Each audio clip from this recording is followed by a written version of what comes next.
Before starting this video, I'd just like to point out that I use OBS to record my screen, and I guess I fucked up the settings or something, and everything turned out really bad. Sorry for the really cut off video. I'll make sure that the next ones aren't the same. Bear with me.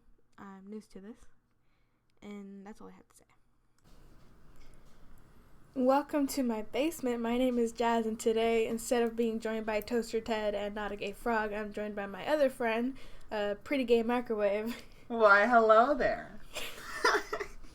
We're not doing a podcast today. Today is just reading scary stories from my favorite Reddit, nosleep. I'm so excited. So, we picked out a few stories to read today. I read the titles off and you listed yes or no. Well, because, I wanted them to be, non-cliche titles. Stuff that people have normally not heard. You know, you don't normally hear the titles that we've chosen a lot. And if you do... Damn. Okay. Let's get into it. This story is called My Job is Watching a Woman Trapped in a Room. Damn. Sounds like every season of Criminal Minds. Shut up. 3 years ago, I was looking at the local job classifieds online when one of the ads caught my eye. Not because of what it said, but because it said so little. Best I remember, the ad just read, job available, good pay, no benefits, discretion required. Grinder. Oh, shut up.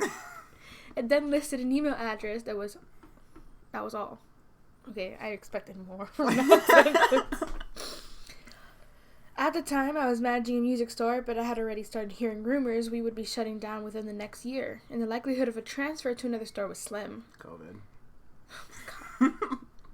I had been morosely looking at job listings for the last few days, but this was the first one that stood out, if only because I was bored and it was weird. So I sent an email. Half an hour later, I had a response telling me to go to a particular office building in an upscale part of the city at a precise time for my screening. I went, and after waiting for a few minutes in the lobby, I was taken into an office where I was given a series of forms and questionnaires to fill out. They collected them and told me they would be in touch. I had almost forgotten about the whole thing until a month later I got a call saying I'd moved on to the second stage of the hiring process. I was again given an address and a time, and when I arrived, this time was a different, nice office parked 20 miles away from the first one, I was met by a man who introduced himself as Mr. Solomon. He escorted me into a large room that contained a chair and a desk. On the desk were 2 large monitors, a keyboard and mouse, and a bolted down metal box with 2 oversized buttons on it, one red and one green.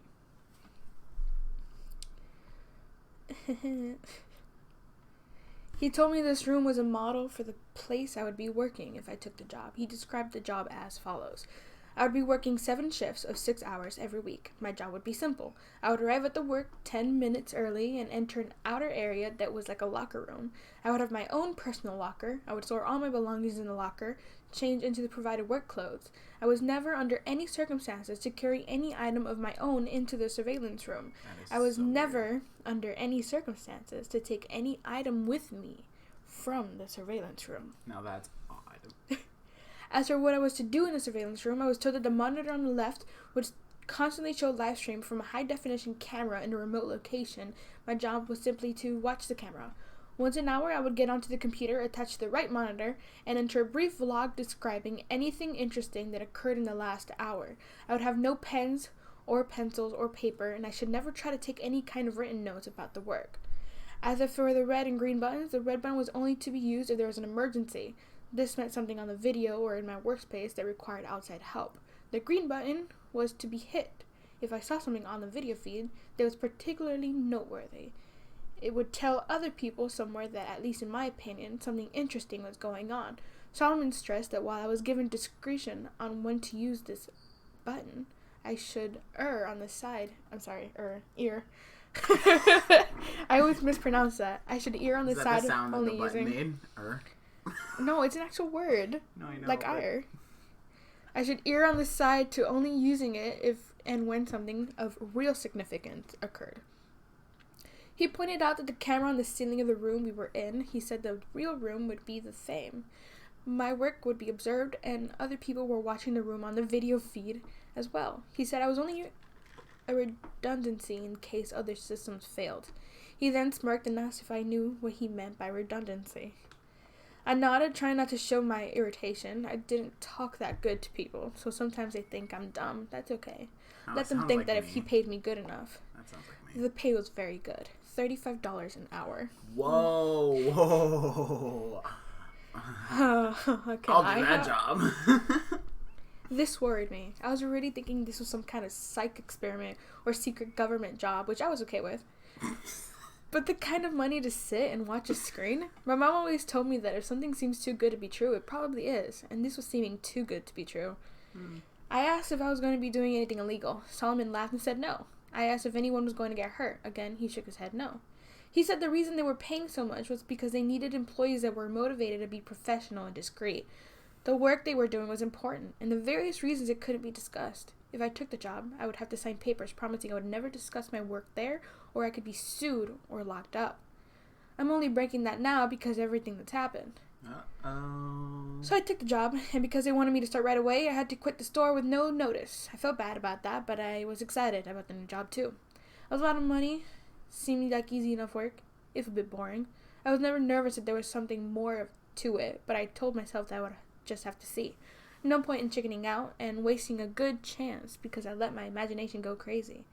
I was given the location of the job itself, and when I went there, I was amazed it was really just like the model room I had been shown, with only a few differences. There was a locker room that you had to pass through to enter the surveillance room, and there was a small bathroom attached to the rear surveillance room also. What? The real room had a small water cooler in the corner. But because I wasn't allowed to bring anything in with me, I had to eat before and after every shift. The biggest difference, of course, was that the monitors were turned on. The right monitor was just black and white terminal like you see in movies sometimes. I could type in my logs, but no internet to look at or anything like that. The left monitor, it was a video from a room. You could call it a bedroom, I guess, because it had a bed in it. But it had lots of other stuff too. ATV, the sofa, chairs, a couple tables, and plenty of empty space in between. The camera might be high up in a corner because I could see pretty much everything except for the far sides of furniture. At first, though, I didn't notice any of that stuff. All I saw was her. Cue romantic music. Oh, shut up. She looked to be a little older than me and very pretty. There we go. When I first saw her, she was laying on her side on the sofa. That was a part of the room furthest from the camera, but the picture was very clear, and I could tell that she was sleeping. I found myself leaning into the monitor more so I could see her better, and I thought about what I was doing and felt embarrassed. It's like I was spying on her, a peeping Tom, my mom used to call it. I didn't want to be a peeping Tom, but I didn't really want to be silly either. I need to think of it slow. I don't want to be a peeping Tom. I need to think about it. Bro, this is going to be one of the worst videos ever. I know, like, I'm just looking at this. I thought this was going to be a lot more scary. This is just hilarious. So I sat down in the chair and began my work. Dun, dun, dun. Do you want to read the next part? God, no. If you're making mistakes, imagine me reading. Oh, it didn't take long before I understood more. The woman I took to calling her Rachel wasn't there of her free will. I never saw her hurt, but it was clear that she never left the room except to go into what I think is the bathroom area that my camera couldn't see. Well, she never left the room on her own. Periodically, usually a couple of times a week, during my shifts, men and women in strange-looking outfits would come in and take her from the room. Sometimes she would struggle, but usually she would just go along with her head hung low.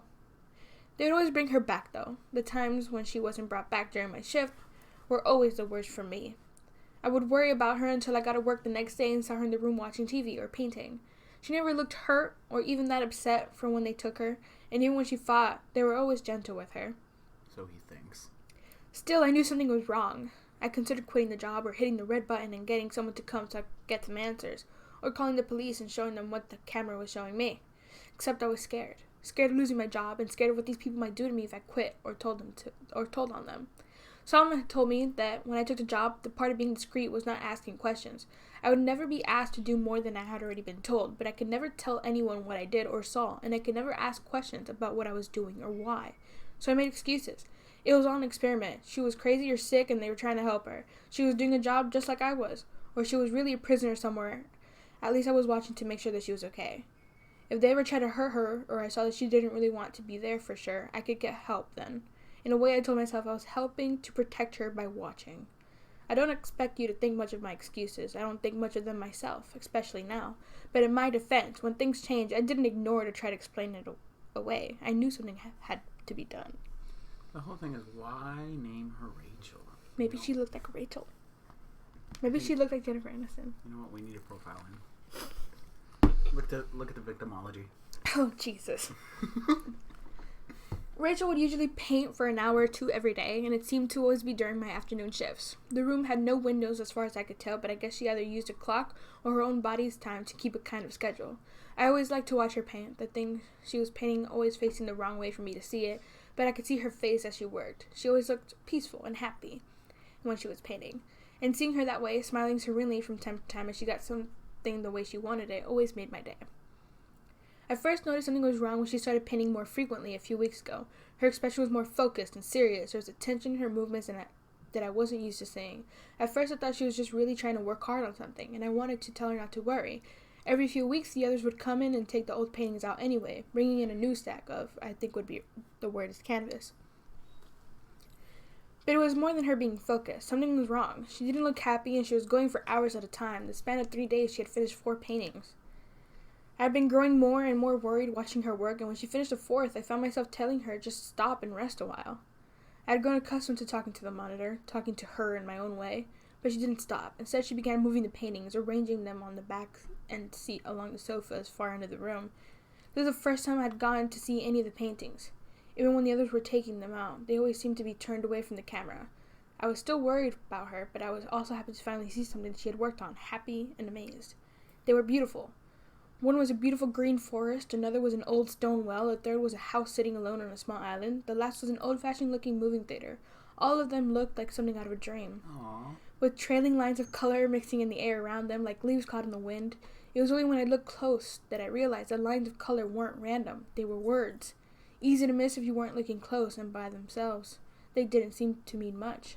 Just a ghost of a word somewhere in each and every painting, easy to lose in everything else that had been shown. I leaned into the monitor and squinted trying to read the words. My heart started thudding as I made them out. Blinking and rubbing my eyes, I looked again, reading them out loud in order, left to right, top pair, then bottom. Please help me, Thomas. I pushed back from the monitor, my hand over my mouth. I didn't know what to do. I didn't know how any of this could be happening. It wasn't just she was asking for my help. That was a big part of it. It was that my name is Thomas. Wow. There's a part 2 to that. You know, if it was a little more interesting, I'd be inquired to a part 2. It's just... I wouldn't be surprised if Thomas was actually an experiment. Every psych experience that has a subject they think is uncontrollable or something. You're probably right. I want to be a subject. Where do I apply? You know what? Honestly, if it's like $35 an hour, what it was 35, right? 35, yeah. If it's $35 an hour, do whatever the fuck you want to me. I really couldn't care. Help me, Thomas. No, bitch. I'm getting paid. Yeah, exactly. I'm like, please fire everyone else so my hourly pay goes up. So it was okay, I guess. It was okay. It's just, I'm sorry, but I lost it when he said, I called her Rachel. Like, I'm sorry, but Rachel's the name that you call a woman that you're staring at through a monitor? I mean, what would you call them? Girl? Rachel? Like, come on now. What would you call her? I mean, there's so many other things. There's Patient X. There's... Okay, assuming that he's not a comic book follower. Okay, then there's girl. There's boy. If it's what is he, God of War? No, it's Bird Box. There's woman. There's man. Painter. There we go. Okay, that's funny. Let's move on. Civilian asking for help. Oh, jeez. So, that one you didn't like very much. No, but it was interesting. I thought it was... Maybe another day we'll do a part 2. Yeah, on a scale of 1 to 10, I give it a solid 6. Okay. Mm-hmm. Next one. Oh. That's an interesting title. If you're armed and at the Glenmont Metro, please shoot me. Well, I mean, how much are they paying for this job? Make it a headshot. Shoot me in the temple, aiming slightly downwards. Ouch. I need the bullet to travel the shortest possible distance through my brain before it hits my hippocampus. Oh. If I'm lucky, the sensation of the gunshot ripping through my skull will only last a few decades. Wow. As awful as it sounds, you'll be doing me an enormous favor. Death by headshot, as soon as possible, is vastly better than the alternative. Oh my goodness, what's the alternative? I'm on the edge of my seat. Literally. My ordeal started over 10,000 years ago. Okay. At 10:15 this morning, I earned extra money by participating in drug trials. I'm a so-called healthy subject who takes experimental drugs to help assess side effects. Once it was a kidney drug, a few times there's been something for blood pressure or cholesterol. This morning they told me that the drug I took was a psychoactive substance intended to accelerate brain function. None of the drugs I had tested so far have ever done anything for me, in the recreational sense. In other words, none of the drugs I've tested have given me a killer buzz or mellowed me out, or anything. Maybe I've always ended up in the placebo group, but nothing I've tested had affected me at all. Today's drug was different. This shit worked. I would hope it does.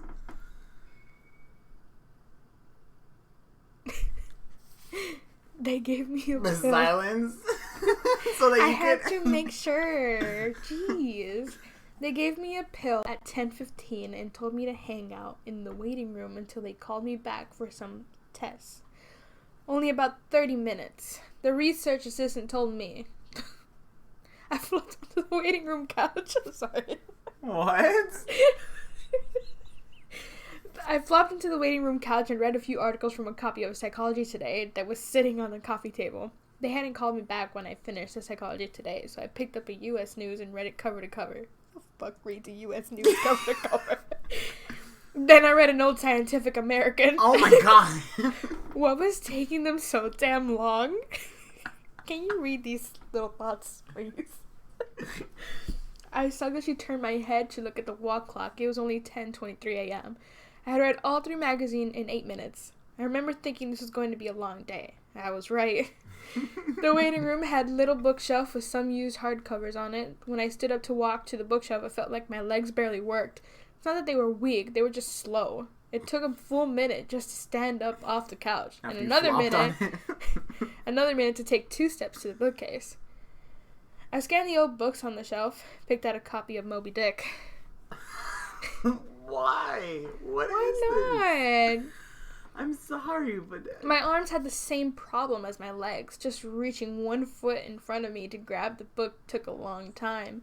I actually got bored just waiting for my hand to reach the spine of the book.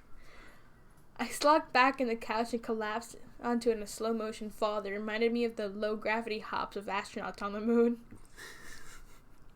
I opened Moby Dick, slowly, and began reading. I started with Kami Ishmael and got as far as throwing the pipe into the sea, which was all the way to freaking chapter 30 before they called me back. He sounds like he's like, Drunk. proud. Oh.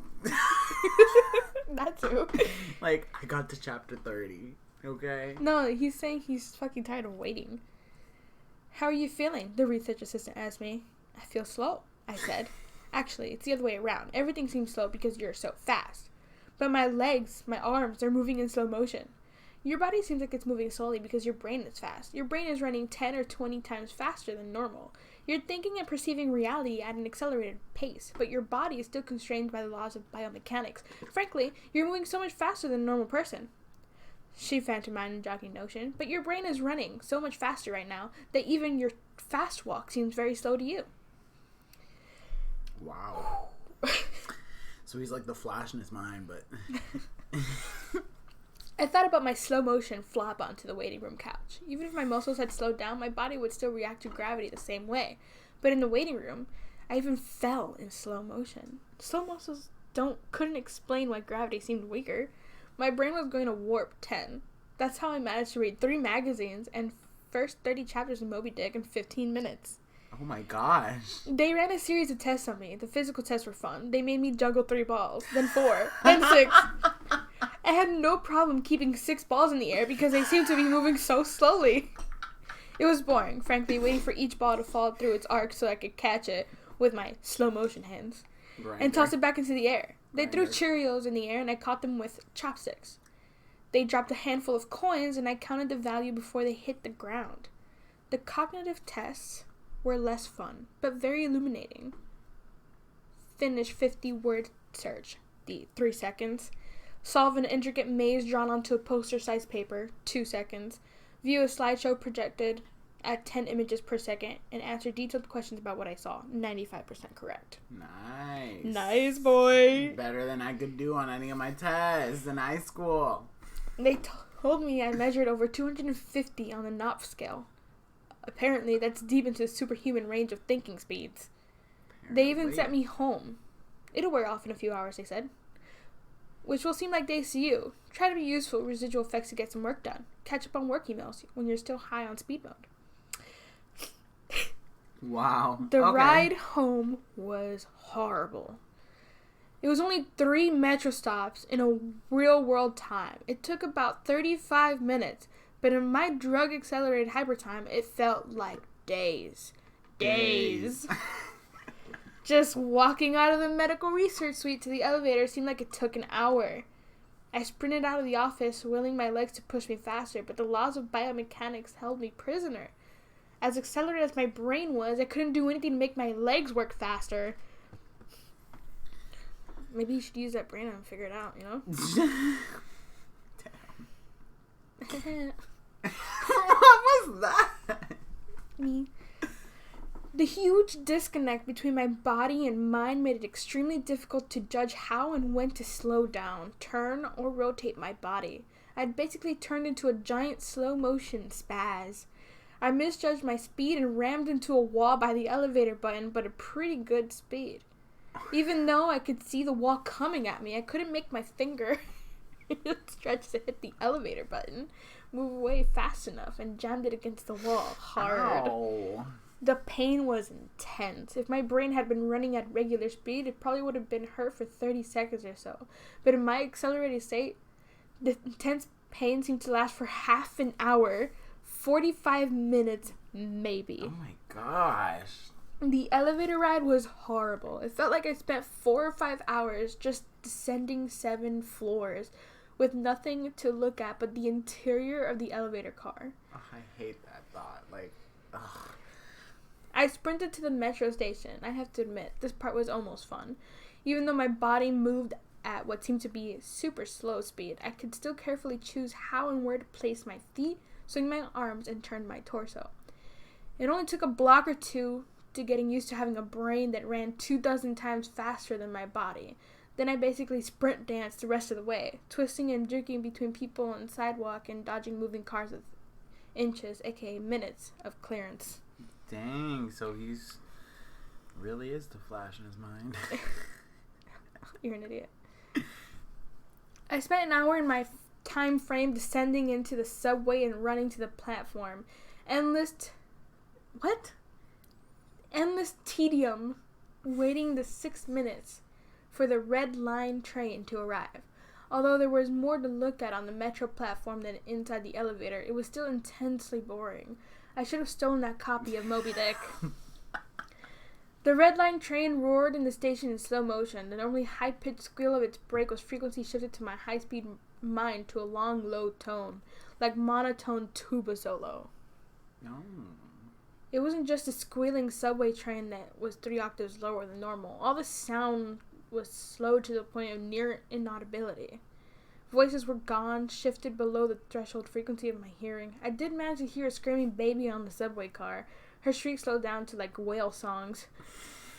Sharp sounds like the car horns and trucks bouncing over potholes were low, muddied. I'm just roars imagining like distant thunder. I'm just imagining the dory sounds, the whale sounds. Is that what he heard from the baby? Yeah. Back at the research offices, I could still hear and communicate with the research staff, but now verbal communication with anyone would be impossible. The effects of the drug were still intensifying. I spent what seemed like days on that fucking red line train. Days. Listening to the wail song of a screaming baby in the tuba solo of the breaks. Where ordinary voices were frequency shifted out of my audio range, smells didn't seem to be affected. I never became nose blind to the body odor, the stench of the train's brake, and the melange of farts and other smells wafting through the metro car. Ew. I finally got back to my apartment. Sprinting through my open door and into the front hall at full speed was like a slow, relaxing drift down a lazy river. Damn, I would kill myself. I think this is what the whole thing is about. Clearly he wants someone to finish the job. And he's not even paying $35 an hour to do it. Damn.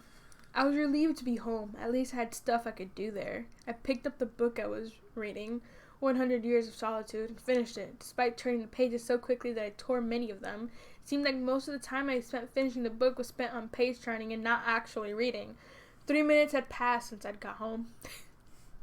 Only 3? Only 3. I tried surfing the internet. My God, it takes a long time for computers to boot these days. Clearly. But it was too frustratingly slow. Hours seemingly to load each new page and a fraction of a second later to read it. 100 articles in my news feed read and just 3 more minutes done. Oh my gosh. I dipped into my pile yet to be read books and finished 2 more. 4 more minutes had passed. That sounds like a dream for you. I decided to try to sleep off the remaining effects of the drug. Unfortunately, whatever part of my mind is responsible for perception, the part that's been accelerated to hyperspeeds by the drug, isn't the same as the part that governs sleep. Despite being awake for what I perceived as days, my physical brain still thought it was 1:25 p.m. It was not ready for sleep. Nevertheless, I tried to sleep. I walked into my bedroom, a slow 45-minute drift through my apartment, and flung myself into bed, lazily falling like a feather onto the mattress. Does this guy not know how to just normally get into bed? Like, he flops into a That's couch. how it feels to him. Poor man. I closed my eyes and lay there for hours and hours, 10 minutes of reality time, before giving up. Sleep would not come. I was facing what was going to feel like days, or maybe even weeks of being trapped in a slow-motion prison. So I took Ambien. The solution for everything. So I took an Ambien, yeah. The sensation of the pill and the splash of water I used to swallow it sliding down my throat was sickening. A lump that blocked my breathing, moving like a slug down my esophagus. Sounds like my ex-boyfriend. Oh. I did not need to know that, sir. Oops. I read a book. 10 minutes had passed. I read another. 18 minutes since I took the Ambien. I threw the book across the room and discussed my situation. The book slowly pirouetted and spun through the air, like a leaf blowing in a breeze. It hit the wall with a long, faint rumble, the only sound I had heard for what seemed like hours, then drifted to the floor like a flip-flop sinking in a swimming pool. That's very descriptive. I appreciate that. The force of gravity hadn't changed since I took the pill. The laws of physics were the same. I would hope it was so. It was just my perception of time that had gone wackadoo. Oh, that's a This word. meant I could use the speed thing seemed to fall as a way of judging the effects of the drug. Based on how long it took the book to drift to the floor, I estimated the effects of the drug were still intensifying. I read a magazine. I turned on the television. I clearly saw each frame of video like I was watching a slideshow. Frustrated, I turned the television off. That's crazy. That's horrible. I'd kill. Oh my gosh. I hate that. I read some more. The first 2 books of Churchill's A History of the English-Speaking Peoples. Oh my gosh. Not exactly a light read. Frankly, I hated it. But given the hours of tedium it would take to go get another book off my shelf, just sitting on the couch and reading Churchill was better, or at least less worse. What about 50 Shades of Grey or something? Like, why gotta be Churchill? He doesn't want to get up and go pick another book because it's gonna be too slow to get it. But still, I guess that's interesting enough. You know, English-speaking peoples and all. It had now been 35 minutes since I took an Ambien. I laid down on the couch and closed my eyes. Time passed. I inhaled an hours-long process. Time passed. I exhaled for more hours. Sleep would not come. I needed a new plan. I decided to go back to the offices where they gave me the drug. Maybe they would have something that could counteract its effects, or at least something to knock me out until it wore off. I exited the apartment as fast as possible, taking hours in my time frame to do so. Didn't even bother locking the door. It would have taken too long. I would kill myself if I could do that shit. Down the stairs, it's faster than the elevator if you run. Through the lobby, out the front door, and onto the street, these things felt like a long day at the office. Damn, boy. I feel bad for this guy now. Now I feel bad. Not before. Sprinting down the street, dancing and weaving between pedestrians with what must have looked to them superhuman dexterity. Down the first flight of stairs at the metro, across the landing another hour, then on the second flight of stairs. That's when the Ambien hit me. What? The Ambien didn't make me sleepy. Not at all. Instead, it must have severe cross-reaction with the experimental drug I took this morning.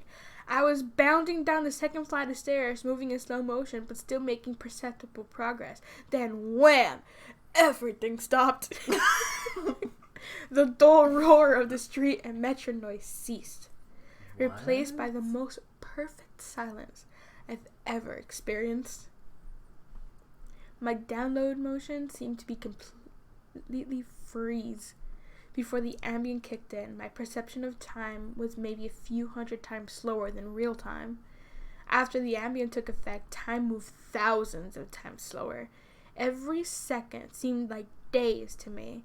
Even just moving my eyes to focus on a new point was like an impossibly slow scroll across my visual field. Dang. Why'd you take the Ambien? Should have read the side effects. You're right. Over the course of the afternoon, I learned how to walk, run, and jump when my mind ran hundreds of times faster than my body, but with another 4 or 5 orders of magnitude of slowdown caused by the Ambien, body control was almost impossible. I fell on the stairs even though I was all but frozen in mid-step. Controlling my muscles was impossible. I commanded my foot forward for hours, then backwards for hours more when it seemed like I would miss the next step. Hours attempting to adjust the angle of my ankle, then readjusting when it felt wrong. That's weird. Despite these efforts, I rolled my ankle onto the next step. The pain wasn't at all mitigated by the slowness. Hours of increasing strain on my bent ankle. The nerve signals that send pain into the brain must work differently than the nerves in my ear. The sonic energy was spread out over time, diluted until it was imperceptible. Pain flowed into my brain, undiluted by the change in my perception of time. Hours and hours of increasing weight on my turned ankle turned into hours of increasing pain upon increasing pain. Oh my gosh, I don't like this. Ooh, I can feel it. Come on, baby. Jesus. I'm sorry, but that just feels like torture. It is. That's the point. Oh, yeah, that's why he wants someone to shoot him. I pitched forwards, my high-speed mind completely unable to control my low-speed body. I drifted downwards for days, managing to rotate my torso enough to keep my head from impacting the ground first. I eventually landed on my right shoulder. At the time, the impact wasn't even noticeable. Then I felt slight pressure in my shoulders as I came into contact with the ground. The pressure grew, an increasing pain for hour upon hour. My shoulder finally gave out, popping out of its socket with an endless, sickening tug. Oh my gosh, this guy. I came to a stop days later, crumpled onto the ground, staring at the ceiling. The pain in my shoulders still screaming with the intensity of a fresh, violent injury. I had plenty of time to think during that fall. If every second seemed like days to me, then each minute of real-world time would be like years. Even if the drug cleared out of my system in the next 2 or 3 hours, this nightmare would seem to last centuries. By the time I hit the ground, I had a plan. I would somehow get to the platform and throw myself in front of the train. What? Well, that makes sense. The beginning makes sense now with time being different for them. Yeah. But like, oh my gosh. This guy's going through torture. I twisted onto my hands and knees, days of my dislocated shoulder crying for relief. Oh my god. I misjudged my rotation and rolled onto my back. I tried again, collapsing onto my face as I tried to figure out how to control a body that moved slower than grass grew. Oh, I don't like this. Weeks of effort were finally rewarded with success. I stabilized on my hands and knees. He went into doggy position. Yep. If just getting on all fours were this difficult, I figured that walking or running was completely out of the question. So I crawled. I crawled through the metro tunnel. The dumb looks on faces in the crowd lingered on me for weeks. I crawled under the turnstile and onto the escalator. The escalator spilled the rush hour crowd onto the platform at the same speed a glacier spills ice into the sea. Damn. What the heck? Damn. I have no words. This is... Oh my goodness. I'm like one of those people that don't like hearing I looked about out injuries. over the crowded platform during my interminable downward ride. The train status sign said the next train wouldn't arrive for 20 minutes. 20 minutes was like a year to me. I'd have to spend a year on the metro platform waiting to die. Damn. I crawled off the escalator during days of stupid expression on the commuters' faces.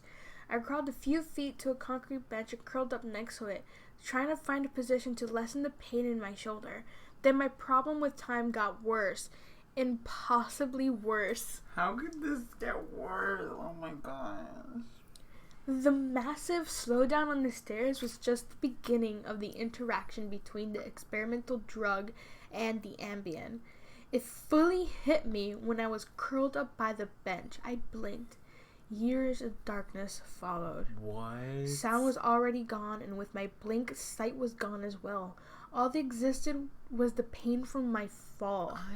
My hyper-accelerated mind wasted no time compensating for the lack of sensory input. Voices spoke to me. They sung to me in languages that never existed. Patterns and faces and colors came and went in my mind's eye. I recalled my whole life and imagined living another. I forgot English. I settled into the profound despair. I spoke to God. I became God. I imagined a new universe and brought it to life with my thoughts. Then I did it all again and again. That was one friggin' crazy Ambien. Damn. Where's that stuff?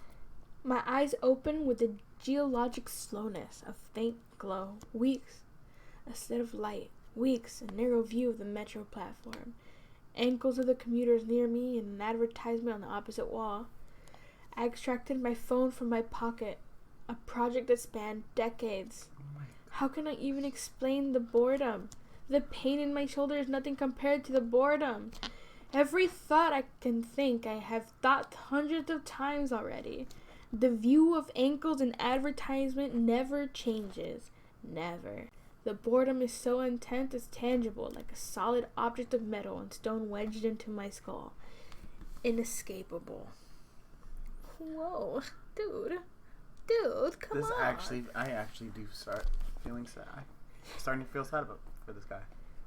So I wait for the train so I can throw myself under it. When it finally hits me, I will experience the pain of being ripped to pieces for centuries until finally the light of life leaves my brain and my experience ends. I've lived hundreds of lifespans at the foot of this bench. I am far older in spirit than any human who has ever lived. Most of my life experience has been a snapshot of pain huddled on the floor of a subway platform with an unchanging view of ankles and advertisements. This post was my plan B, my Hail Mary, my long shot. I spent lifetimes typing and posting this message in hope that someone will read it and become convinced that my suffering must end. Someone on this platform right now. Someone who will find the man curled under the bench, the man who crawled from the escalator, and kill him swiftly as possible. A bullet to the temple. If you're armed and I Metro, please shoot me.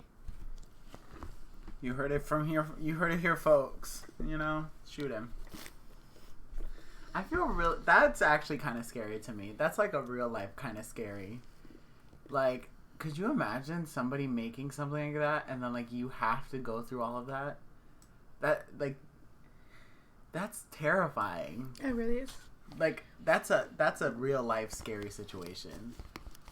Like that, I would be truly scared about that. But then again, how much are they paying to be a test subject? You're an idiot. He lives forever. Exactly. But that's why the beginning makes sense now. How much money was it? In the beginning, he didn't mention money. So when did he do this out of voluntary work? He did it for his high school community hours. He said 10,000 years ago. Oh. Remember when he started the story? Now it makes sense. Oh, poor guy. But wait, is it 10? So he's 10,000 years old, or in his mind? No, the drug they gave him. It like his speeds mind up his brain, yeah. but not his body. Yeah, so and the Ambien only made it worse. So in his mind, it's like he lived 10,000 years, but in reality, he's just like a normal. Every time he blinked was like centuries. Okay, that's all we have time for. Oh my gosh, that's creepy. That's scary. The other one wasn't, but this one is that one's terrifying. I think the other one wasn't scary because you knew you were getting paid. Yeah, this one is more like the fact that I will have to live, or I will think I'm living for 10,000 years. Yeesh. Like okay. Well, be careful what's lurking in the dark. You never know what's out there. And then join me next time back in my basement.